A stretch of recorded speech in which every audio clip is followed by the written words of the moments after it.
Okay, good afternoon, everyone, and thank you for joining us for another virtual training session from Danielle, John Charles, and Julie McCarthy at Ticket.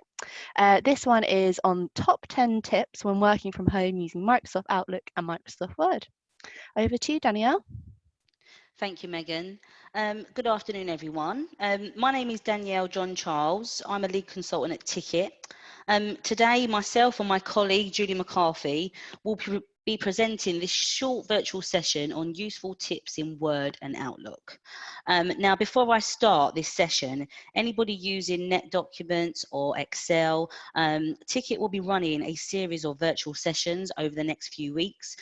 More information will follow at the end of this session. Okay, so in today's session, we will be covering certain topics. Now, the reason for running this particular session is purely down to the requests that we have received from people who are working from home during this uncertain period.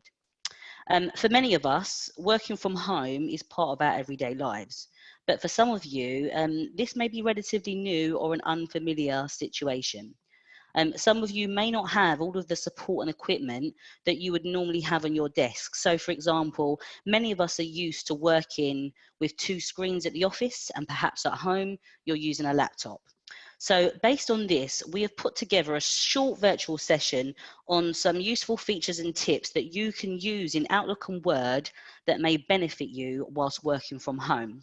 So these tips focus around tasks people might find themselves doing more and more now they're working from home. So in today's session, we're going to look at Outlook, and we're going to look at the message properties. So sending messages securely, voting buttons. We're going to look at another feature, inserting screenshots into emails. So very useful if you have an IT problem. There's another feature called review, the read aloud feature function. So we'll cover that. We'll look at the calendar properties. So many of you probably scheduling meetings right now. So again, we'll look at the properties for that and arranging meetings with different time zones. We'll also go into Word and we'll look at converting a document to PDF, lots of requests for that.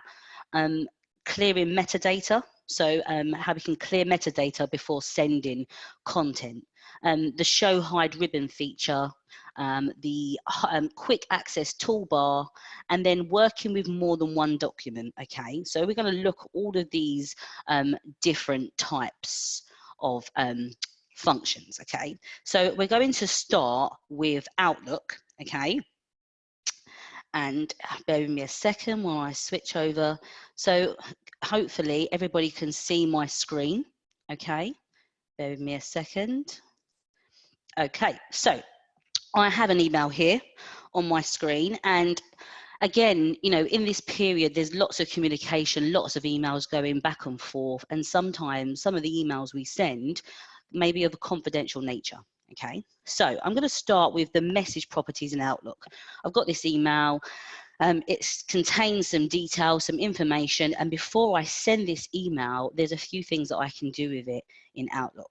Okay, so the first thing I'm going to do is at the top of the ribbon tab, if I click on this little option here, tags, I can click on this little drop down, and if I do that, okay, I will get the message properties box that appears. Okay, now I could also click here in options, and again I could click in tracking on this little box here, and this properties box would appear on the screen.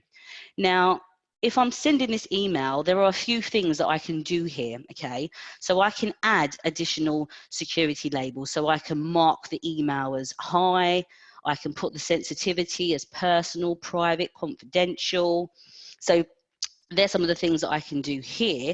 Now, depending on how your Outlook is set up and configured, there is an option under security settings to encrypt your message before you send it. Now, we don't have this feature set up at Ticket, so I can't actually do that here. And for anybody who is not sure what encryption means, in simple terms, encryption will convert the data, so your message, into code. So on send, it will be very difficult for the message to be intercepted or hacked. Okay, so that's some of the things that I can do in regards to security. I can add a request delivery and read receipt just by ticking these boxes. So I could click on any one of these and I could do that. If I need the email to be sent at a later time, or I'd like to do it at a time where there's less email traffic, then I can come here and I can click on the do not deliver before, and I can schedule a date and time to send that email.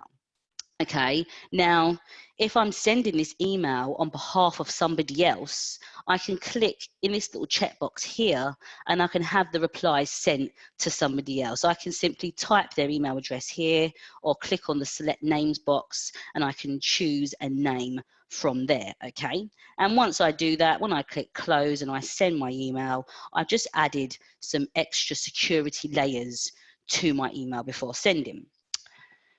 Now, again, sticking with emails, okay, I've got another email, one that I created earlier. And this email again, it could be that I'm sending an email to my colleagues and I'm trying to schedule a meeting or a date. And so I want to run a few dates by them. And, you know, I want to know, you know, what dates they can attend. So we use voting buttons for this. So I've got my email here.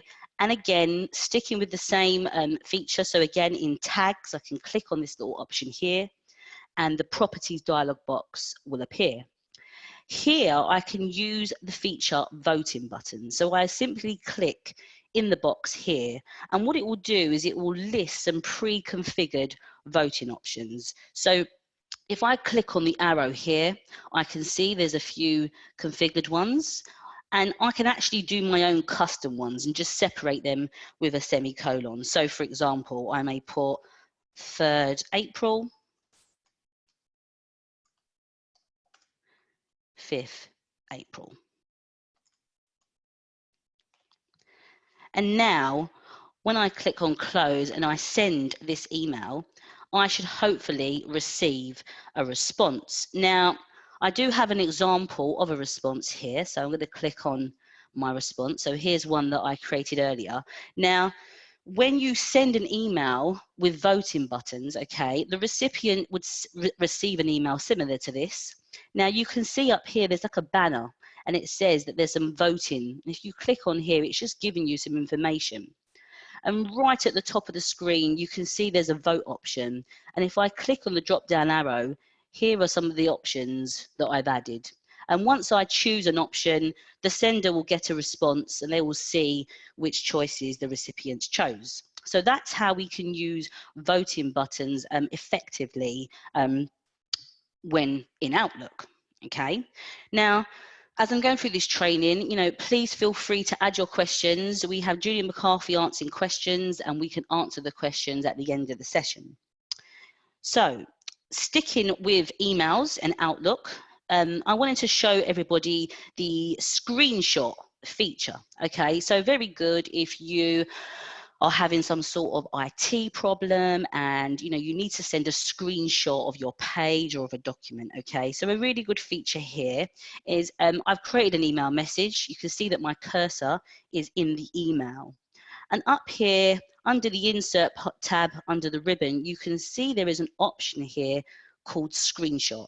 Now, if I click in the arrow, it will show me all of the available windows that I have open. And I just simply click on one of these. So I'll click on this one here. And when I do that, it will add a screenshot into my email. Now, likewise, if I click back onto the insert tab and on the screenshot, if I click back on the arrow, right at the bottom, we can see screen clipping. And if I click on that, I can actually highlight a part of my screen, go to a window, and it will add it directly into the email. So it's very similar to the snipping tool, slightly different. It just inserts it straight into your email. So that's a really useful feature, especially if IT asking you to send some screenshots of any issues that you may have. Okay.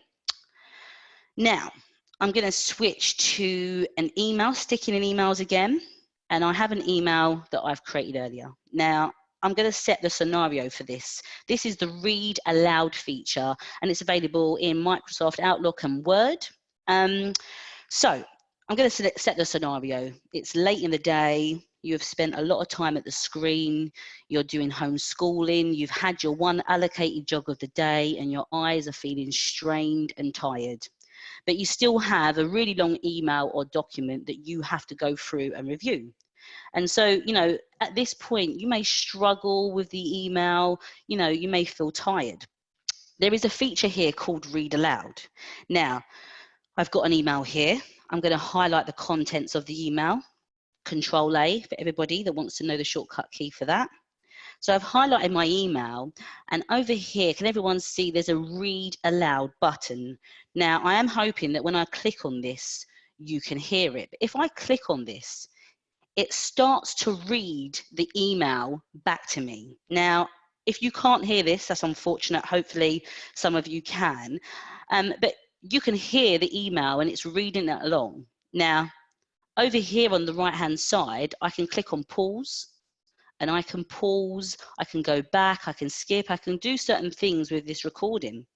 Now, for those of you that couldn't hear the recording, the voice was a male voice. Now, if I click on this little settings icon here, I can change the reading speed to slower or faster. And if I don't want to listen to Microsoft George, I can choose Microsoft Hazel or Susan. So this is the Read Aloud feature, very useful if you've been staring at a screen all day, and you can use it in Word and in Outlook, okay? So it's a really good feature. Not a lot of people know that that feature is there. Okay, so sticking with Outlook, okay, I'm going to click now and I want to go into the calendar section of Outlook, okay? Now, it may be that you're scheduling more meetings than you normally would because we're working from home. We're doing things virtually now. And, just a couple of tips people have asked me that I'm just going to cover just in case anybody forgot. So it may be that you're scheduling a meeting and you need to open up one of your colleagues' calendars, okay? How we do that? At the top of the ribbon, we can see here, Open Calendar. And if we click on the little arrow here, we can choose from the address book. Now, a lot of you, if you're working from home on work devices, 9 times out of 10, the address book is connected to your work address book. For some of you that are working alone, it will be just connected to your Outlook address book. So we can go here and I can select somebody from this address book. So I'm going to look for my colleague, Julie, if I can spell correctly. Here we go. So I've got Julie McCarthy. I'm just going to double click on her name and click OK. And now I can see Julie's calendar on the right-hand side. Now, just a few things. If I want to arrange this meeting, maybe it's a meeting that I'm using Teams or Skype or WebEx.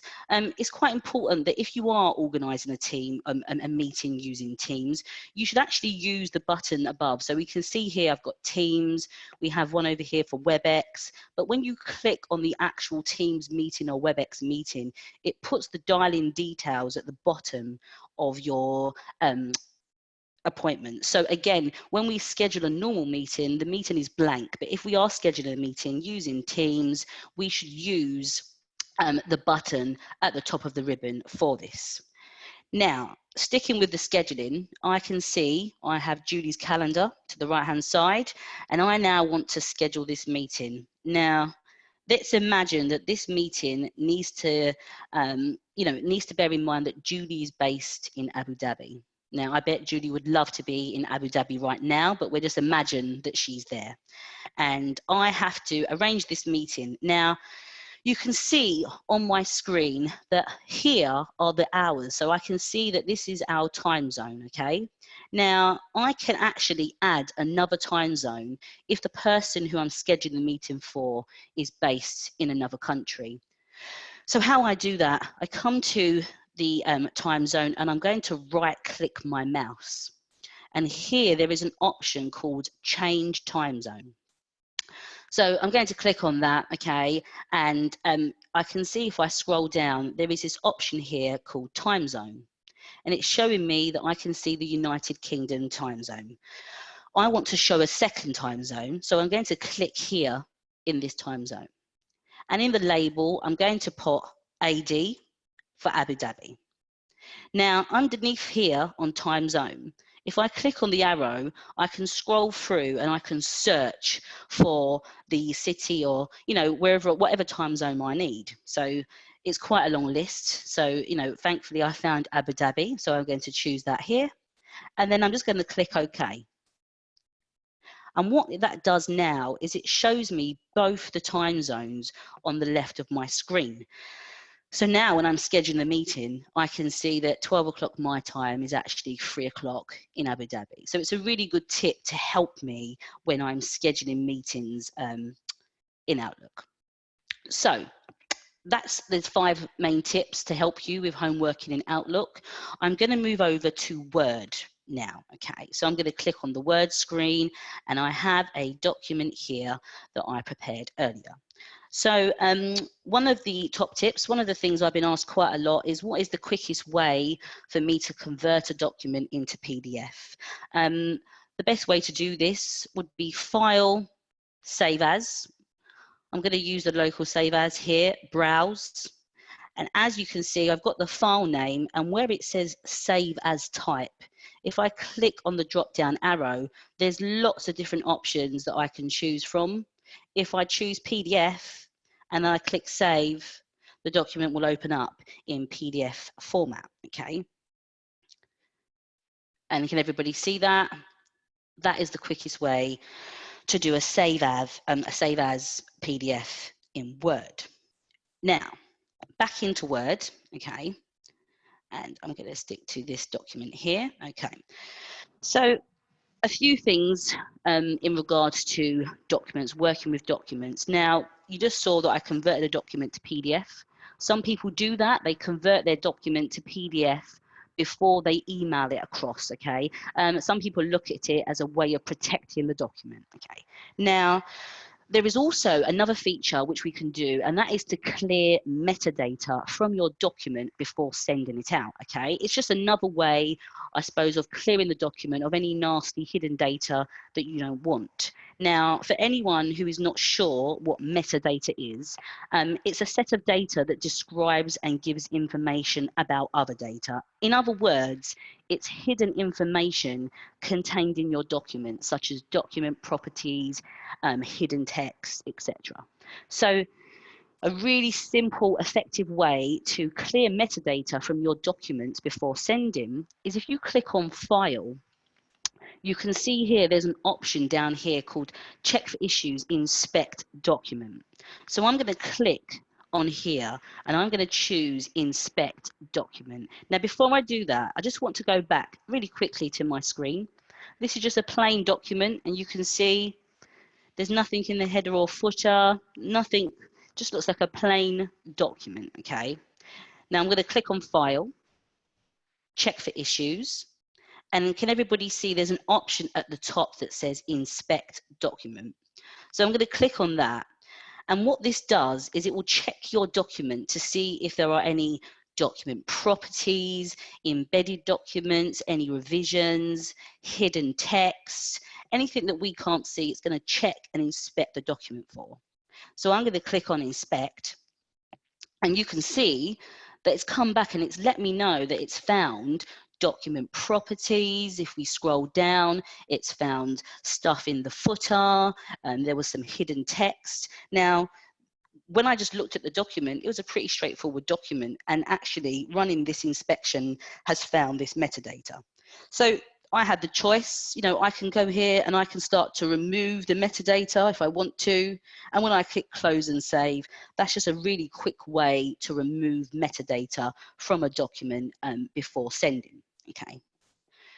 So let's go back to our document. So again, when we are looking and we're working with these documents, a lot of people are used to working with large screens, 2 screens, and so a lot of us right now are probably working from maybe 1 laptop, the screen is smaller, and so there are a few things that we can do to just make life a little bit more easier when working from home.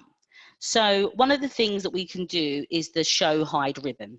So a lot of people, when they're working, they can get rid of the ribbon because it gives more space on the screen. So if I go to the tab here, if I just double click, it will hide the ribbon at the top of my screen, and I just go to the tab and double click again, and it brings it back. So that's one quick way in which I can get more size on my screen just by double clicking.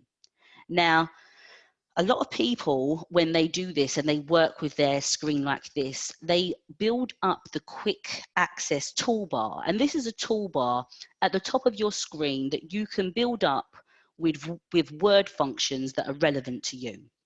So if we click on the little arrow at the top of the screen, we can see there is an option here called More Commands. So if I click on More Commands, I get a list, and I can see here it's got some popular commands, but if I was to click on the drop down arrow, I could click all, and it would show me every possible command there is available to me. Okay, so I'm just going to stick on here for the moment, popular commands. Now I can start to scroll down, and it may be that actually the Format Painter is something that I will use. So I'm just going to click on Format Painter and click on Add. And as I start to go down, there's lots of different things that I can do. There's a Save As button here. So I can click on Save As, and I can click on Add, and again, I can start to build up my quick access toolbar. Now I can also, move items up. So can everybody see there's an arrow here? If I click on that, it will move the functions up. So I can actually build up my own kind of custom ribbon. Now, when I click OK, I can see that the buttons are starting to build on the top of my screen. And so now that's a really good way in which I can build up my screen, and I can get more size on my screen, more space. Okay. Now, again, it may be that some of us are working with more than one document, and it may be that we need to work with 2 documents at the same time. So again, I'm just going to increase this ribbon tab for a second. So there is an option under View, and there is an option here called View Side by Side. And if I click on this, it will ask me to choose a document. So I can choose this document here. So these are documents that I have open right now in Word. I can click on this document and I can click OK, and it will now show my documents side by side. Now, when you choose this option, what it will do is it will synchronize the scrolling. Okay, so now both of the documents will scroll at the same time. If I want to change that, I just click back on View, and under the Window tab, I can just click on Synchronise Scrolling. I can take it off, and if I click on that and I click back into my document, I can now scroll that document back and forth. And just to take it off, I just click on Window, and I can click back on here, and it will go back to a normal view. Now, again, looking at this view, we're in vertical view at the moment, and I have another document here. So maybe if we try this document here, again in view, I have a document, we're looking at vertical. If I click on side to side, I can see my document now in a side to side view. Okay, so this is one way in which we can work with having more than one document on the side of our screen. Now, lastly, another tip, and this is again trying to, I suppose, mimic the 2 screen feature that some of you are probably missing while working from home. So what happens if I want to have Outlook on one side and Word on the other? I simply click and hold my mouse down on the top of the Word ribbon, and I'm going to drag this over to the left of my screen, and we keep on doing that until, can everyone see this box that has appeared?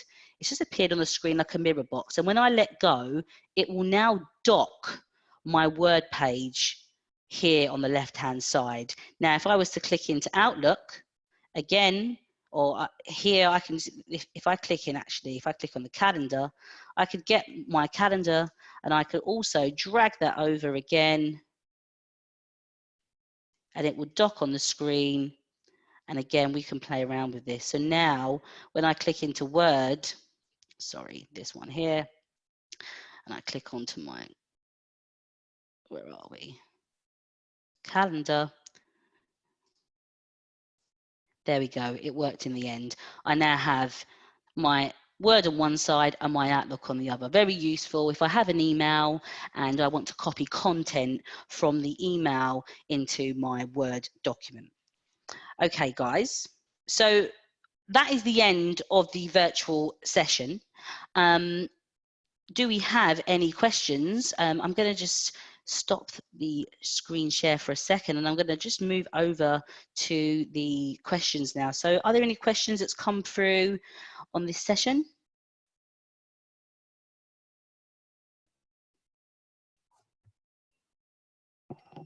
I don't. We had a couple online to start with. We had somebody ask how you could turn on the screen, the audio, if it's not already on. So you can turn that on in Outlook. You have to go into File Options, and under File Options, there's an ease of access option in there, and within that you can turn on to have the read aloud. So if it's not showing, it's something you can switch on in File Options. Brilliant. Somebody's asked if you can show the docking feature again. So I think that's docking Word and Outlook side by side. Oh, right, okay. So let's just go in here. I'm just going to just expand that for a second. So I'm just going to go onto the Zoom and share my screen again. Bear with me a second. If I just dock that, share, and I just choose here, share. So can you see my screen again here? Yep. Brilliant, okay. So in regards to docking, how would I dock something to one side of my screen? So what I did is I got my mouse, I went to the top of the Word screen, for example, and I hold my mouse key down, and then I start to drag the Word screen across the screen. And as I do that, as I start to dock it across, bear with me a second, I think I've got one open now. As I start to dock it across a square, can you see that? As you bring it over, it will just dock itself on the left-hand side. So literally, I'll just do that again on this one. If I just cross that out for a second. I cross this one out for a second. So here on this one, I'm going to just get PowerPoint. You just hold your mouse key down on the top of the ribbon, and then as you drag it over, it should dock itself, okay? And it just dock on the side of the screen. Perfect. Any more questions? I think somebody asked if you could do the same thing in Excel. Unfortunately, you can't. No. The only way you can have something side by side, two different files side by side in Excel, is you'd have to open two instances of Excel with the two files in, and you'd have to just do what Danielle showed you with Outlook and Word. So you'd have to treat them as a separate application. But unfortunately, it doesn't have the simple synchronization that Word has with documents that you've got open. Okay, and I can see there's another question here on the read aloud function. So I'm just going to, if I share my screen again, bear with me a second. If I share and I go into Word, for example, so can everybody see my screen on here? So literally, to use the read aloud feature, if I press Control A to highlight the contents of my document, at the top of your screen where it says review, okay, there is an option here that says read aloud. And when I click on that, I know you can't hear that. It starts to read the contents of the email or the document to you. I'm just going to pause that for a second. So you can find it in Outlook and you can find it in Word. It's under review, read aloud. Just click Control A, make sure the contents is highlighted so it knows how to read the contents going through. And sorry, Dan, as well, just to reiterate, if you can't see that in Word, Outlook, whatever program, Microsoft program you're in, it's to switch it on, you have to go into File, Options, and it's under Ease of Access. And I think I can see another question. Is our webinar available to view another time? Megan, I'll hand this over to you because you have all the information. Yes, absolutely. We will be sending out a cloud link so you can watch it on our YouTube after this session, and you can also see the one from last Monday as well. It's already up on the YouTube. So if you type in ticket, it should be the first one that comes up. And again, guys, I mean, look out for our advertisements. Over the next few weeks, we will be running lots of these virtual sessions. We will have ones on Net Documents, Excel next week. So we have lots coming up, and you know, they're short and they're tips designed to help you while you're working from home. So, you know, if you do have any ideas, you know, please contact our marketing team at hello@ticket.com. Right. Danielle, someone just asked about just showing how to add on or to turn on the Read Aloud. Could you just share your Outlook screen and just go into File Options? Yeah, so if I go into here, share. So let me turn on my Outlook for a second. And where is it under File Options? File Options, yeah. Okay, cancel.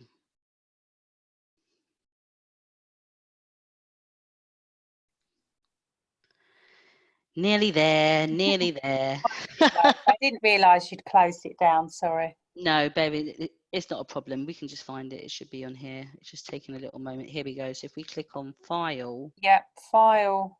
Oh, it's closed down. Having a slight technical issue. But again, it should be here in File Options if it's available in Word. I'm just having a look.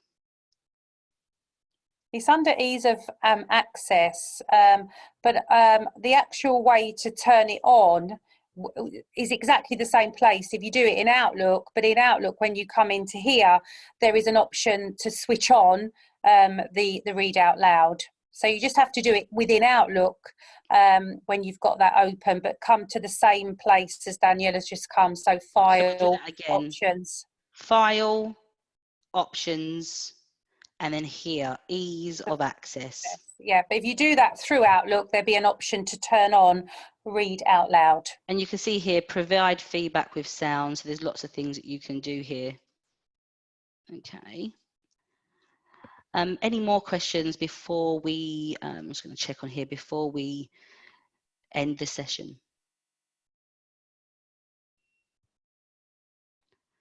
Okay.